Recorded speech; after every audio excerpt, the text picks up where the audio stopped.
So, you've decided to buy a property in Spain.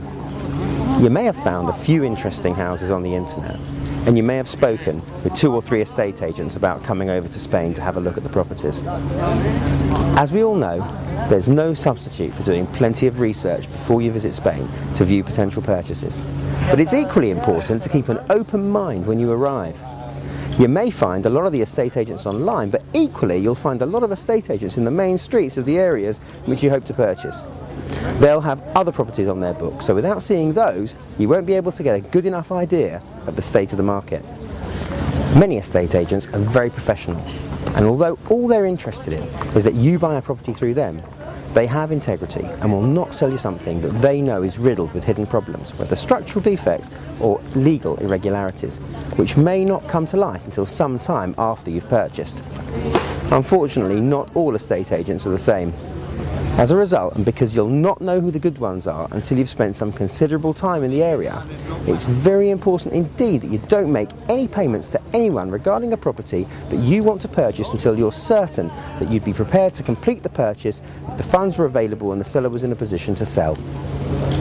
A few years back, during the property boom, it was often the case that more than one person would be trying to purchase the same property. Bidding wars were commonplace.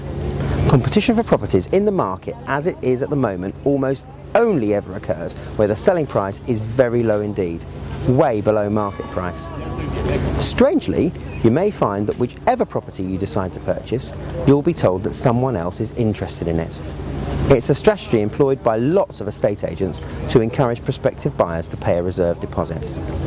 My recommendation is that you do not pay anything until you're ready to do so, no matter what you're told. If the property that you're after is purchased by someone else, there are thousands of others to choose from. You may be told that people in Spain do not use lawyers to represent them when purchasing property. That is true. However, what you'll not be told is that Spanish people will only ever use a lawyer if they have to resolve a dispute. Spanish people understand their own market, and from their own experience and the experience of their family and friends, they know what the issues are that they need to consider. They have a more hard-nosed attitude to business than a British national will have when buying Spanish property, even if the same Brit has plenty of commercial experience at home. Spanish people know very well what taxes they will have to pay and why. They can also speak with the local authorities directly in Spanish to make their own inquiries about issues like planning permission. Spanish people will be in direct contact with the managing agents of a property to find out how much is owed by the seller in relation to service charges and other issues relating to the cost of maintaining the common areas of a development. If you're fluent in Spanish and have plenty of experience of living in Spain, you may be in a position to handle all of the above and more. If not, you may look for some guidance and perhaps someone to make the checks for you. When you find your property, the first thing that you need to do is to find out who owns it and whether the registered owner is the same person as the person who is looking to sell it to you. You'll also want to know that the property that you will purchase on paper is the same property as the one you visited. In Spain, the property register guarantees title, so you'll be able to find out from the local property registry who owns the property that you want to purchase.